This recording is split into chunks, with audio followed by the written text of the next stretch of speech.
Hello, everyone. Welcome back to another episode of Grid Live Encore. I'm Ben Schneider, joined as always by Brandon Crossland. Brandon, how's it going tonight? Hey, it's going all right, Ben. And see your little change of appearance there in the background. As far as this appearance here, say goodbye, because probably by this time next week, we'll be all moved in somewhere else. I figured I had to stay a little bit later this afternoon. Figured I might as well just stay in my office for a show at this point. But I also will probably be having a new background next week because we just have a deal confirmed. It's not, the lease isn't signed yet. The lease will be signed by Thursday. But finally got an apartment up here, so I'm very thankful to my friend that's been letting me stay in his guest room for the last few months. But now finally have some permanent residency back up here in the New England area. So that's very exciting, and very exciting for you, Brandon, as well. Yes, very excellent. And yeah, the backgrounds here on the show, at least your original green, I call it the green screen background. Yeah. It kind of molded we kind of became attached to it. It became part of what the show looked like. And so we're about to change what the show looks like yet again. Yeah, I have no idea what it's going to look like. I still need to get over there and scope the place out. But we'll get to that in the coming weeks here. In the meantime, welcome back to another episode. Thank you, as always, to our Patreon supporters, Colin Deschelle, Mark, Robin, David, and Matthew. Thank you for coming on board as well. We'll get you the updated graphic here in the Encore studio soon enough. But thank you all for supporting this channel and this motorsports media outlet that we are trying to grow here. And as you can see, if we can get to a goal of $500 per month, we can start attending races on site like Joe Samaniego was last weekend at Portland on a more regular basis. So consider joining the Patreon if you like what you see tonight, or if you'd rather make a one-time donation, you can visit the Buy Me a Coffee page or donate through our Super Chats link in the description box to buy me a coffee below. Or if you can't donate, you can always follow us on social media, Twitter, Facebook, Instagram, TikTok, all the rest. Make sure you follow what we're doing here at the Grid Network. Now, we'll get to NASCAR at Kansas here in just a little bit, but first we have a champion to crown. Let me pull the results up here for you from race 1 of Indy NXT. It was kind of fitting how this weekend played out here at Laguna Seca. Hunter McElroy and Christian Rasmussen, the top two drivers in the championship, the top two drivers in both races this year, but not necessarily in that order. You see McElroy got the upper hand in race 1, but in the championship and in race 2, it was Christian Rasmussen. By the time race 2 came around, all he needed to do was start the race and take the green flag to clinch the championship. That's exactly what he did. And not only did he do that, he went on to win and do it in style. McElroy, meanwhile, took the race win in a chaotic race 1 that saw several incidents, but he survived the chaos to finish out his season strong as well. Now, talking about Rasmussen, just like last year's Indy Lights champion, Linus Lundqvist, Rasmussen does not yet have an IndyCar seat lined up for 2024, so his plans are uncertain, but he is saying that he is in discussions with several IndyCar teams who do have some open rides, so something may still come of that. There is still, of course, time before the season begins. But Brandon, how concerning is it for you that Indy NXT could once again potentially have their champion on the sidelines going into next season after winning the championship?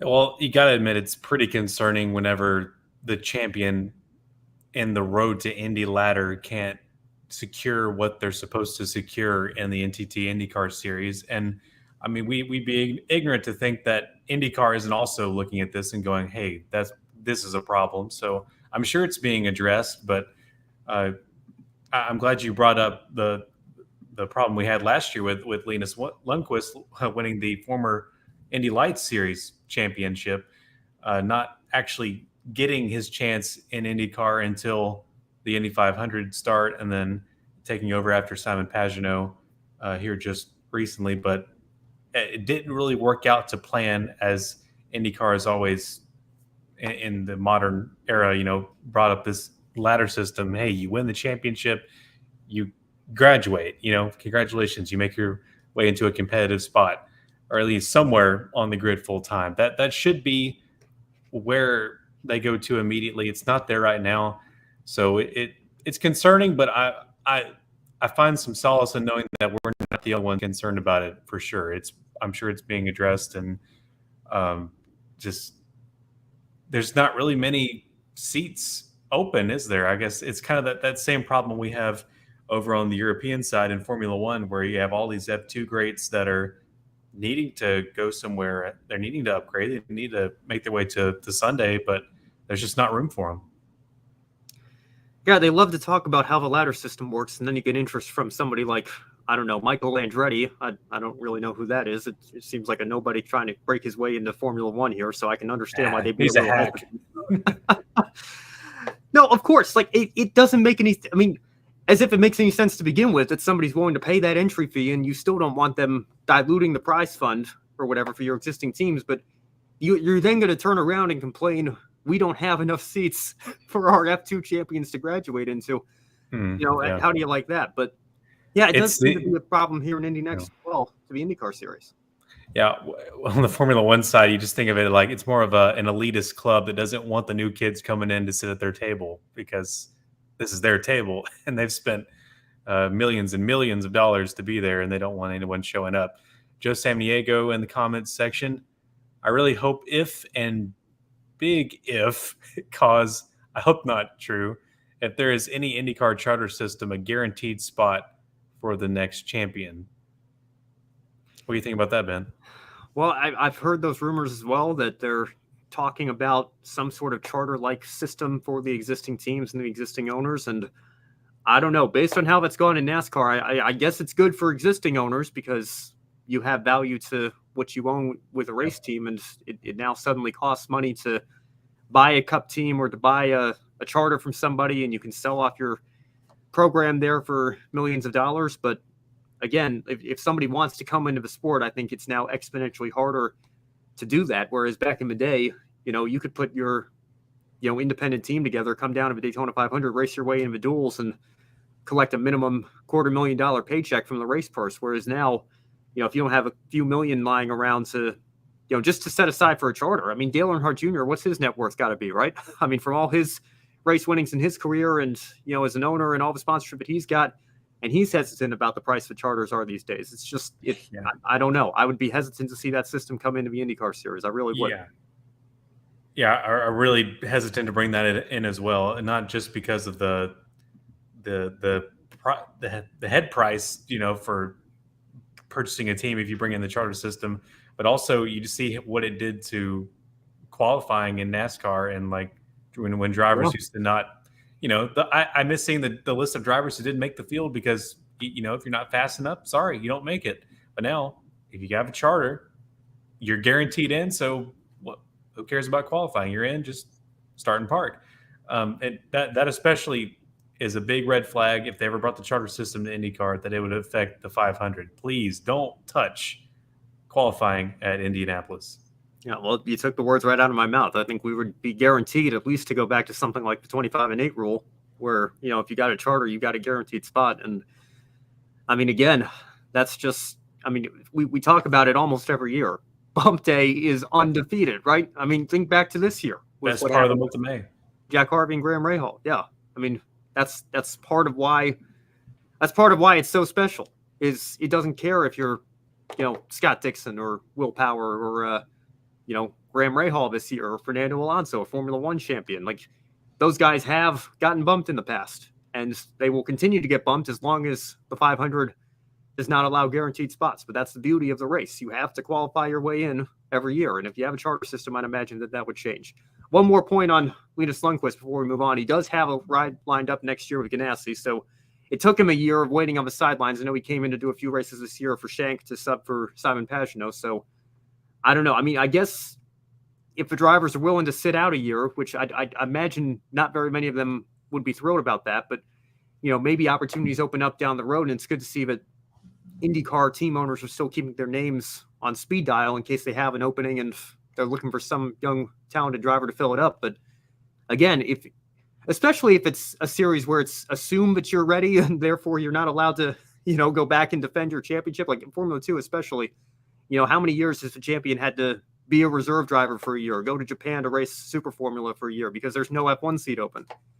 So I mean, I don't always subscribe to the philosophy just because you win the championship. And like Xfinity, for example, I think plenty of Xfinity champs have probably been moved up. Like Daniel Suarez, I think was moved up solely because Carl Edwards retired. I think he was happy to come back and try to defend his title. But, there was an opening that was created very late in the offseason, and who better to fill that role than Gibbs' reigning Xfinity champ. But if you're not allowed to come back and defend your championship and you have to move up and then there's no seat for you, then sometimes we make the case it's not great if you're running at the back of the pack in a series you're probably a year or two away from being ready for, I'd imagine that's still better than just sitting on the sidelines not getting any experience. Right. Just a quick side note, you did mention Super Formula. They have just been scanned into the iRacing service for this Season 4 build, which is pretty cool. It was kind of out of left field. Like, who knew that they would team up with Super Formula in Japan? But I guess there's a small group that was wanting that car in the service. So there it is. There you go. It's a pretty cool looking open wheeler. We never really have access to see it around here, but it's a pretty nice little machine.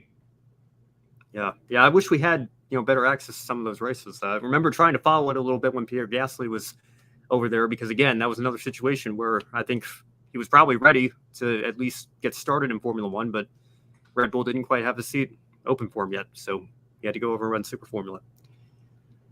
We move on now to the ARCA Menards Series, and a tough day for the top three in the championship. Jesse Love, Andres Perez de Lara, and Frankie Muniz. You see them down there in 19th, 17th, and 18th, respectively. All three of them having tire issues, hitting the wall, and ultimately ending their races. Perez de Lara did have an opportunity to run several laps down for a while and make sure he finished ahead of his two championship rivals, although at this point it doesn't matter too much. Jesse Love has had one hand on the championship for several weeks now already. But through all the chaos, it allowed a first-time winner guaranteed, with Jesse Love being the only previous ARCA National Series race winner in the field. Once he fell out, we were guaranteed to have a first-time winner, and that's exactly what Connor Mosack did in the Joe Gibbs number 18 car. He finished just ahead of Carson Kvapil, making his ARCA debut, Junior Motorsports' late model driver. And those were the only two cars that finished the race on the lead lap. Tony Breidinger comes home with a career best in third. She was just lapped with a couple of laps to go. So kudos to her for her best career finish by far in the ARCA Menards Series on her end of things, but still a lap down, only two cars on the lead lap. So a dominating performance there from Connor Mosack at the end.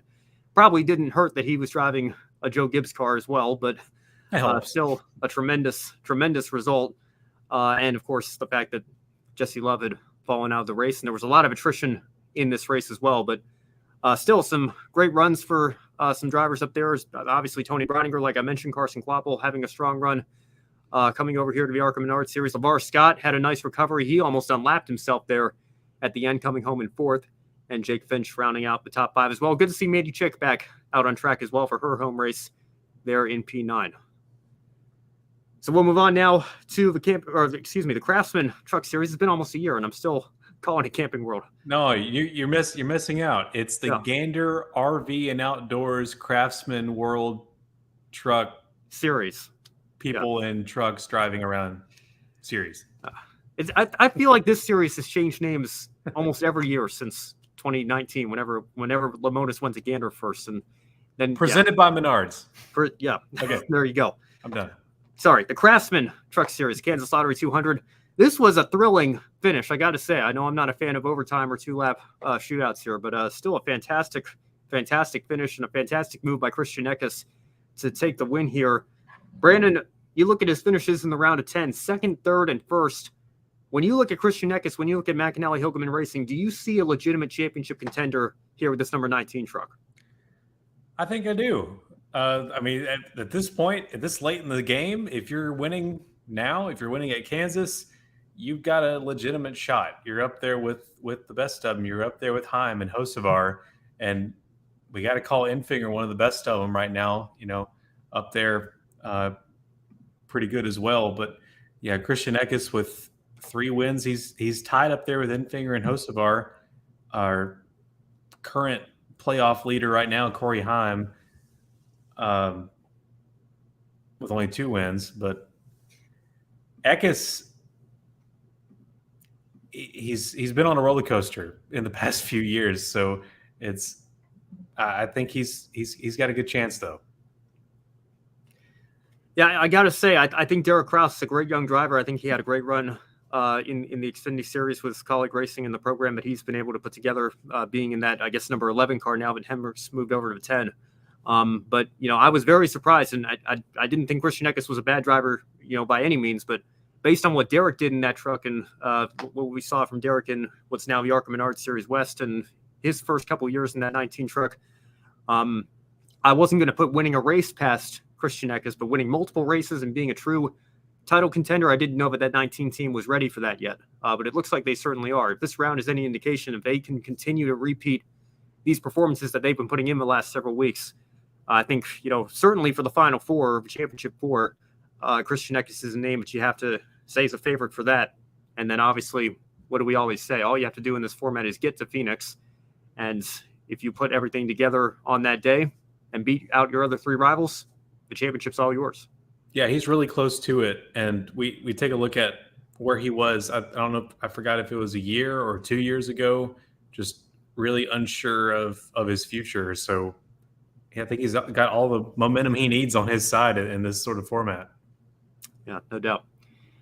Well, on the other end of a championship fight, Matt DiBenedetto gave it his best shot, finishing up in third, but he needed a win there at the end. He just came up a couple of spots short. He and Matt Crafton, the three-time series champion and perennial Truck Series championship contender, both out of the playoffs in the round of 10. Brandon, are you surprised by their early exits here?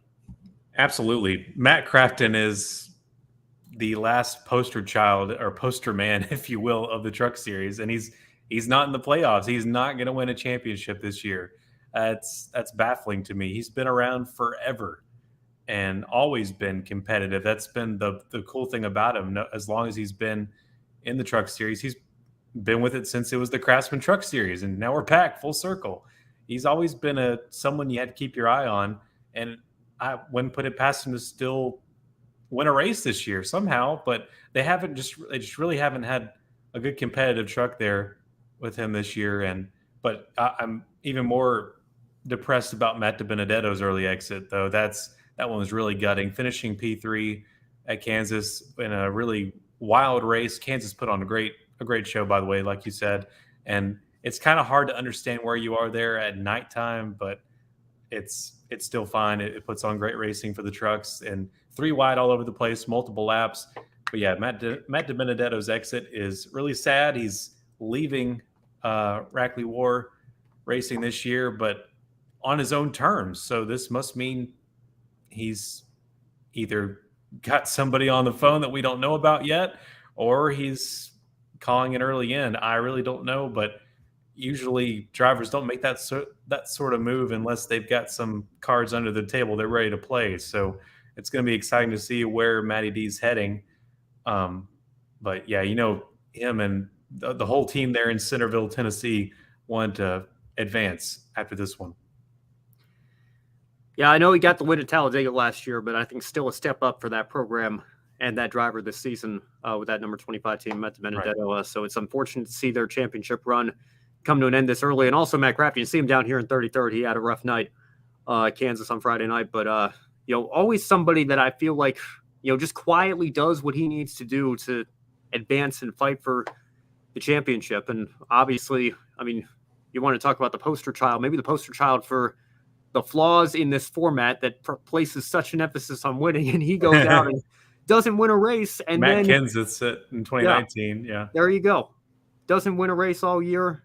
And then there at the end does what he needs to do at Homestead and wins the championship. But let's not take anything away from him. He won 2 championships under the full season format as well. And he's a 15-time truck winner, I believe. I always bring up his consecutive start streak because I think it's the most underrated longevity streak in our sport.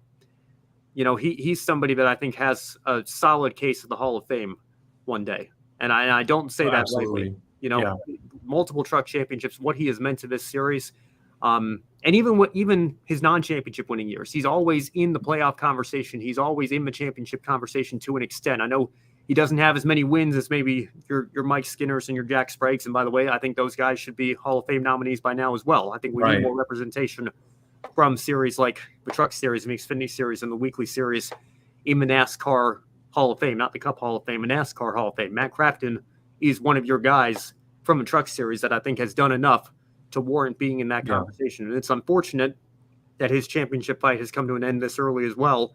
But again, the fact that he's still here 23 years after he made his debut in this series, and almost all of it has been with the same team in that 88 truck, he's got a fantastic track record. And I hope we see him for a few more years continuing to fight here in the Truck Series and maybe add more wins, maybe even another championship to his name before he hangs up the helmet.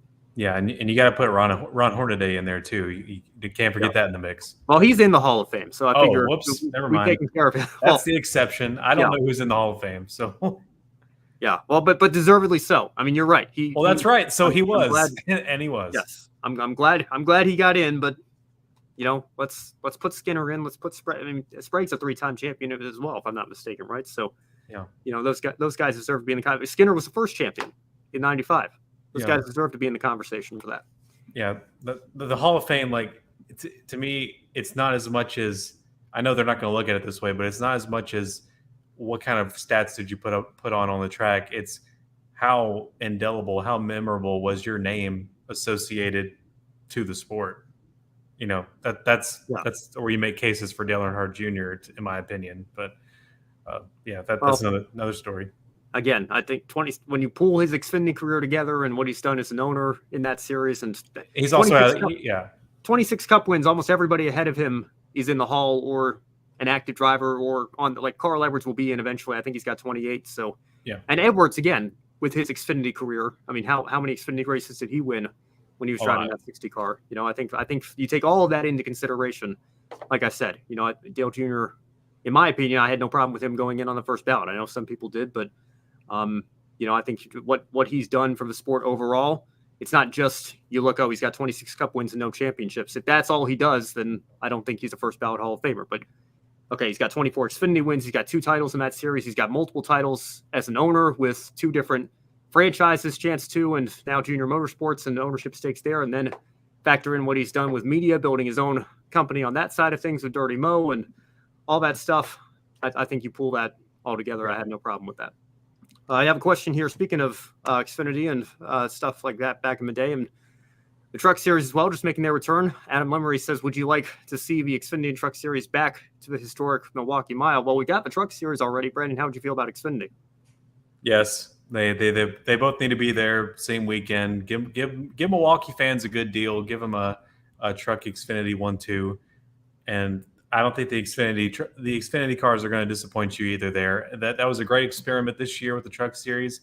You saw the stands; they were packed, and I think you could pair that well into the calendar. Really looking forward to these next 12 days or so. We should be. I think NASCAR is really prepping their schedule. They want to send it out all in one big package instead of giving us little hints here and there. But I mean, I guess if you really want to be a good sleuth, you could go through all the track websites and see the guarantee your 2024 tickets here and look for a date. But I think we're going to get a Sternbaum here or Pockris here very shortly, next 12 days or so. Yeah.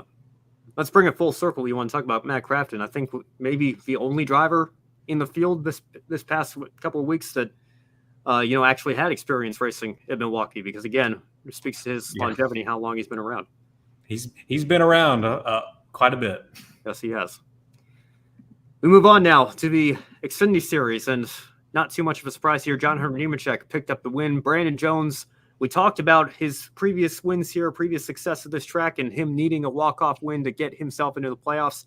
Just came up short there in the second position. Brandon, how disappointing is it for Brandon Jones at number 19 to come so close to the walk-off win that so many people thought was a possibility? Yeah, that's gutting because, to be honest, that's about the only track he had a good chance at, and that opportunity passed him up. So that's not good for the Junior Motorsports crew there. And honestly, I don't know how Brandon Jones' future is going to be there at Junior Motorsports. I don't know if they have signed him for multiple years or it's a 1-year deal. I'm not really sure, but yeah, very close to a walk-off win there. That's unfortunate because that's about all he had. Yeah, I mean, it couldn't have been a better track for him to, try to do this. I mean, I know everybody's, especially if you're driving a Junior Motorsports car, you got a shot at Daytona and Talladega, but certainly of the non-super speedway tracks where the skill is much more put in the hands of the drivers. I'm not saying there's no skill in super speedway racing, but you know how unpredictable and wild card like those races can be. You want to talk about a straight up 1.5 mile battle at Kansas. Brandon Jones is your guy there with a couple of wins at that track, and needing a win to get into the playoffs here at the last minute, just coming up one spot short. But again, I guess we shouldn't be too surprised with the way John Hunter John Hunter Nemechek's season is gone, but he picked up yet another win this past weekend in the Xfinity Series. Let's talk about Brandon Jones a little bit more, and let's talk about Riley Herbst as well.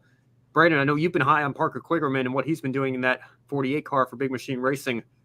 You cannot compare the resources and the history of that team to what Riley Herbst has at Stewart-Haas and what Brandon Jones has at Junior Motorsports. So is it a bad look for those two drivers to miss the playoffs on points to somebody like Kligerman driving for a team like Big Machine Racing? Yeah, there's no excuse for Stewart-Haas and Junior Motorsports to get shown up by Big Machine Racing. But also, I guess you can't underestimate the determination and drive from the folks at Big Machine Racing and the guy behind the wheel, Parker Kligerman. That took everything they had just to get that 1 point ahead to be in the round of 12, and that was a fantastic drive by them. But yeah, Stewart, like with the amount of money you got there, that should equal results. But yeah, as you can see here, it doesn't always do that, and sometimes you end up on the wrong side of the coin. But yeah, there's really no reason why they should be scratching their heads after this weekend. They should they had a legitimate shot to be ahead of them. Yeah, I mean, again, I know that team got a win last year with Tyler Reddick, and I know they get a lot of help from RCR and Chevrolet and everything. But Parker Kligerman is somebody that's in a lot of ways been on the sidelines for the last several years. His primary job, when I think of Parker Kligerman, I thought of the NBC pit reporter and TV analyst. I haven't thought of him as much as a driver. I know he's been doing some truck stuff and got a win at Mid-Ohio recently as well. But I've been pulling for him to get an opportunity because I think he certainly deserved one. I think he was kind of unfairly pushed out earlier in his career and didn't really get as long of a chance as he deserved. So it's great to see him back here and great to see him kind of punching above his weight, I think, with a team that is still fairly young in their own right in terms of their Xfinity Series history. And again, they're still knocking on the door. You see a fourth place finish there is, something to hold your head high about if you're Parker Kligerman and Big Machine Racing heading into the postseason. I don't know if they can win a championship, but I think they might surprise a lot of people with how far they can go and how high they can end up in the final point standings. I think they can hang on and maybe get close to a win if the cards fall right. John Hunter Nemechek has to have something go terribly wrong, but being up close like that, you can't count them out. Well, speaking of John Hunter Nemechek, he got another win. He seems to have all the momentum. He's the title favorite. Austin Hill edged him out for regular season champion based on their points total. But again, just like we talked about last year of AJ Allmendinger, as soon as Austin Hill wins the regular season championship, despite the playoff point bonus that comes with that, you reset everything. John Hunter Nemechek is now the points leader heading into the first race of the NASCAR Xfinity Series Playoffs. Brandon, does that make any sense? No, it does not. And we don't have to tell you that, do we? The regular season champion, which we'll get to here in a little bit. I think we're going to expand on that. But yeah, Austin Hill is your regular season champion, but he has 2 wins less than John Hunter Nemechek, which is your probably actual champion. Time will tell in a couple of months. I find it interesting that Austin Hill, though, where he got that edge was he only had 1 DNF.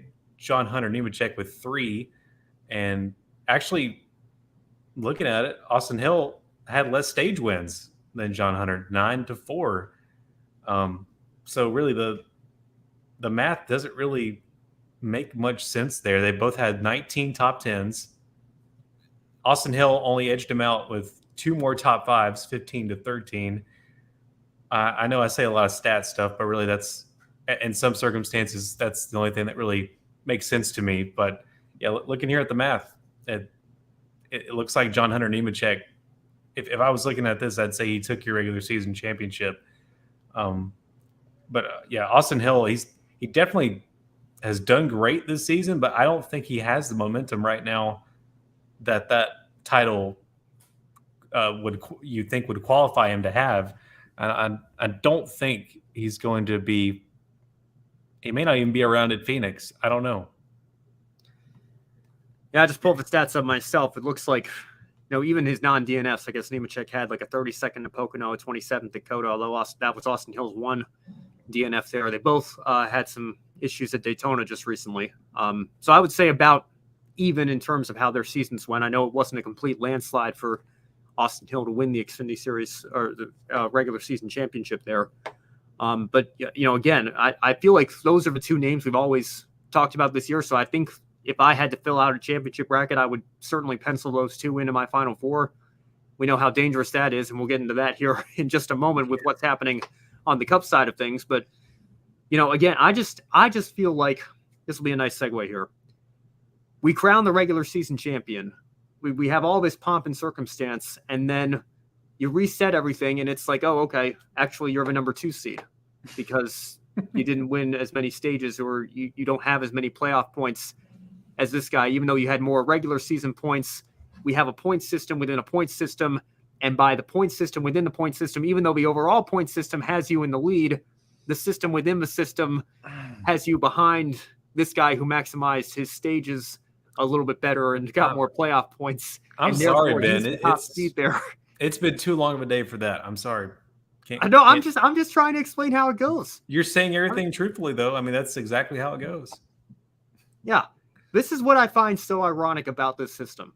Okay, everybody always talks about, oh, we got to bring the casual fans in. We got to make sure we have an exciting championship battle for people to tune in at the end of the season. Make sure there's always this drama going on, and we do racing fan.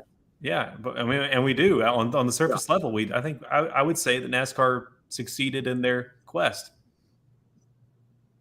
Yeah, sorry, I think I dipped there for a second. Yeah, just the video, but your audio kept going though. Yeah.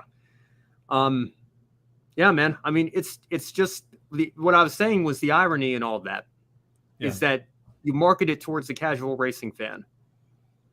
But then how do you explain this to the casual racing fan?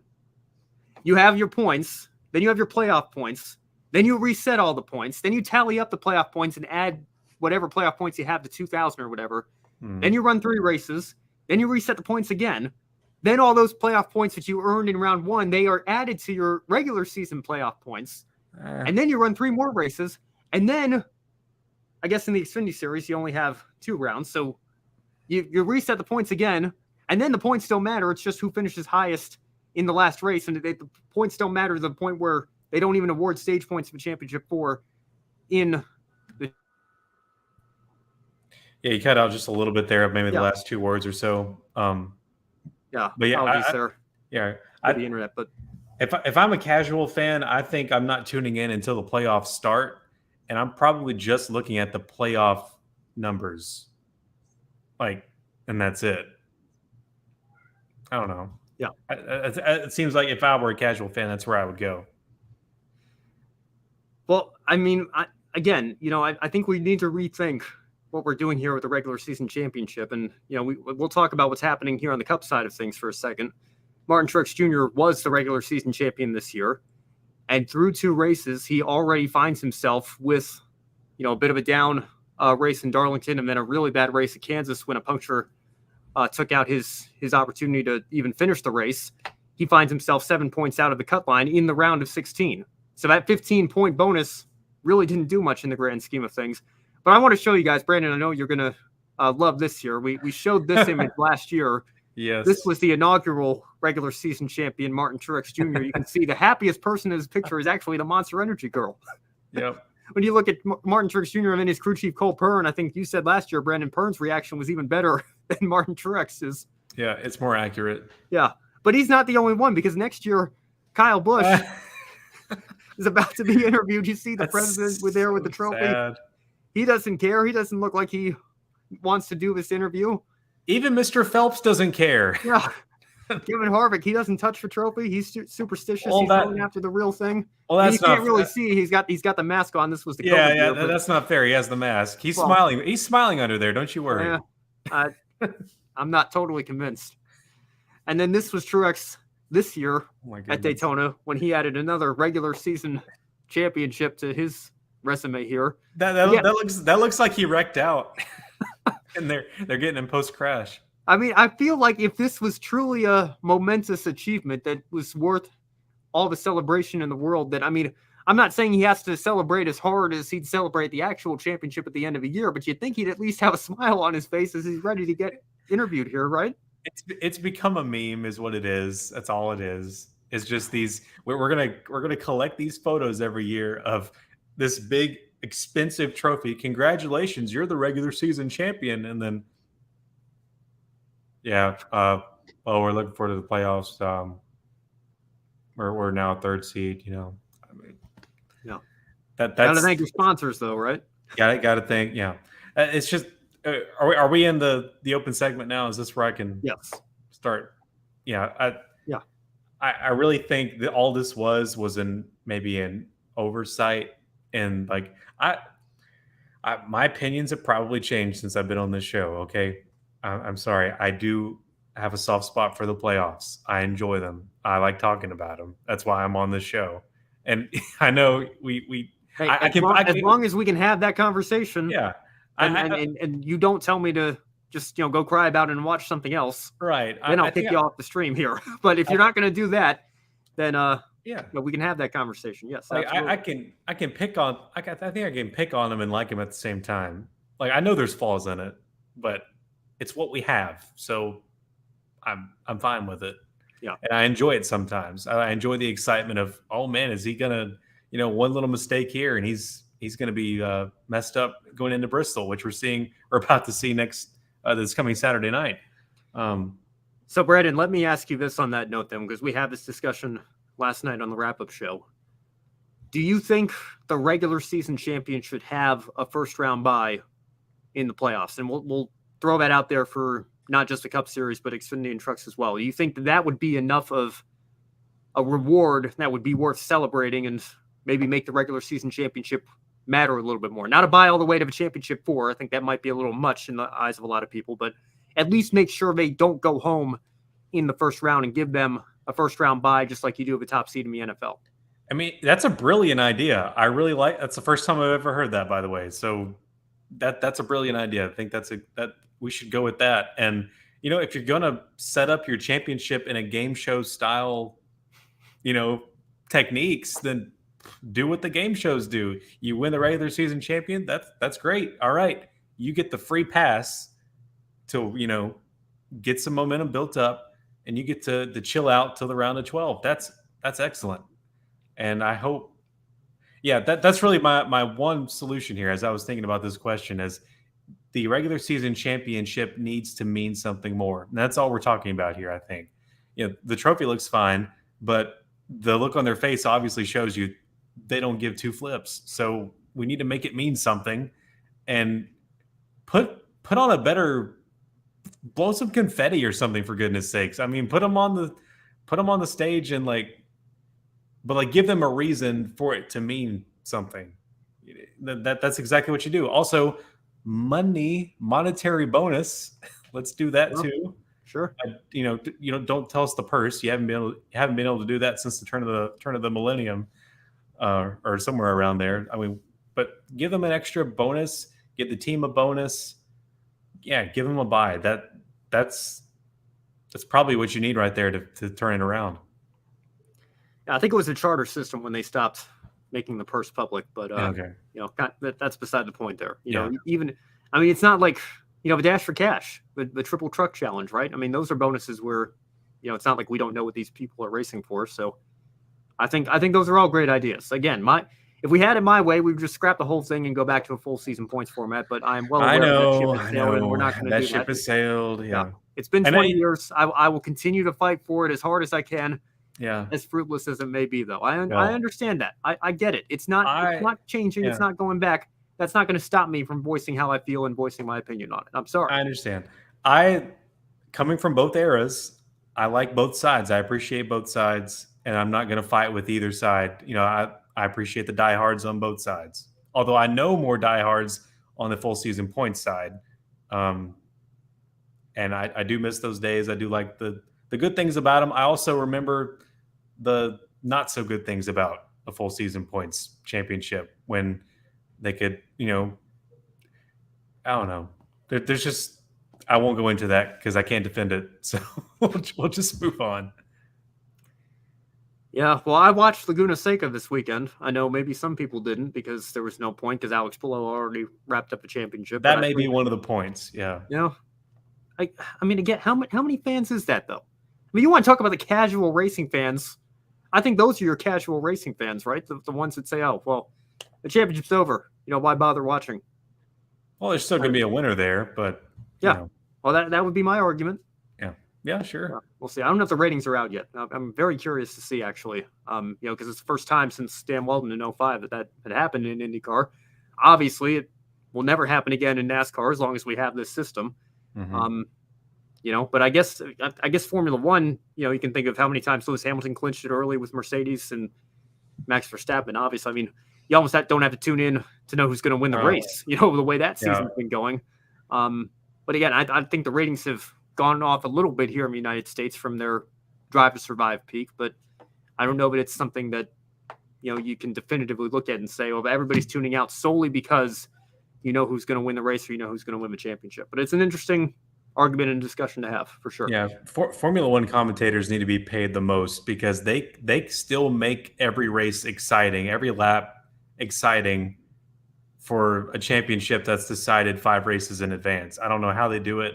And for a guy that leads every lap and wins every single race, I don't know how they do it. But for some reason, I was able to watch Monza and still go, wow, thank you for that stat. That was cool. Oh, that's also cool. Focus in on the midfield. There are plenty of great battles happening in the midfield. And they're always happening, and they're great. I wasn't drooling because I knew Max is going to take the title. Yeah. Well, we could keep discussing this subject here for an hour if we wanted to, but I think we'll go ahead and wrap up the show tonight. Brandon, what is your one shining moment from this weekend here in motorsports? I got to give it to Big Machine Racing. That's about the only big feel-good story I could decipher here from Xfinity and trucks. I know I'm probably missing something. Just great racing for the trucks at Kansas that night. That was some great stuff there. But Big Machine Racing and Parker Kligerman, they need a big hats off for taking down the Stewart Haas and the Junior Motorsports and giving themselves a shot here in the first round of the Xfinity Series Playoffs, starting up at Bristol, and wish them the best. One shining moment, Parker Klig. I'm going to give a call to Tony Brodinger, and I know people are going to say, "Oh, she was still a lap down. There was a lot of attrition." She did what she had to do to go out and get her career best finish. She has improved very, very much year over year, and she brought the car home in one piece. And again, I know she got lapped there at the very end, but if we were talking about this race 1 or 2 years ago, there's a chance she might have been multiple laps down before the end of the year. So she is continuing to make progress as her season goes on, only continuing to get better as the year goes on. I don't know that she's ready for, a cup or even an Xfinity conversation just yet, but she's made tremendous progress this year. She deserves a lot of credit for that. I've said that multiple times this season, and it was proven once again with how she came home with a third place finish in that beautiful Raising Cane's paint scheme, I might add. That was a very beautiful paint scheme that she had this weekend. So great to see more sponsors coming in at the ARCA level as well. Tony Brodinger gets my one shining moment this weekend, and that is going to do it for another episode of Grid Live Encore. Thank you all so much for watching. Be sure to subscribe to the Grid Network here on YouTube if you haven't already. Follow us on all our social media platforms, X, that's Twitter, Facebook, Instagram, TikTok, Twitch, LinkedIn, Threads, and most importantly, like I said, right here on YouTube. Join us on our journey to 1,000 subscribers and beyond. If you really like what you saw tonight, you can take 5 minutes after the show to consider joining our Patreon. Join Colin Deschelle, Mark, Robin, David, and Matthew. Thank you, Joe, for coming in here in the middle of the show and getting that graphic up for us. Thank you, Matthew, for coming on board to the Patreon. If you liked what you saw, consider joining them, helping us stay on the air throughout 2023 and beyond. And as you can see, our long-term goal of $500 per month will allow us to continue expanding our coverage and attending sites on a more regular basis in the future. That only expands our coverage for you, the viewers. If you'd rather make a one-time donation, you can visit the Buy Me a Coffee link in the description box below, or you can donate through the super chats that we now have enabled on our YouTube channel. Any amount will help us continue to grow our motorsports media outlet. Now, on Wednesday, I will be joining Grid Tonight this week with Kobe Lambeth and Matt White, so make sure you stay tuned for that. And, of course, more Grid Live coverage this upcoming weekend. As always, Brandon, any final thoughts before we sign off for the night? Well, this is probably the annual part of the year where I say 3 words. It's Bristol, baby. Night race, Bass Pro Shops night race. It's going to be a lot of fun. Saturday night for the Cup Series. Can't wait.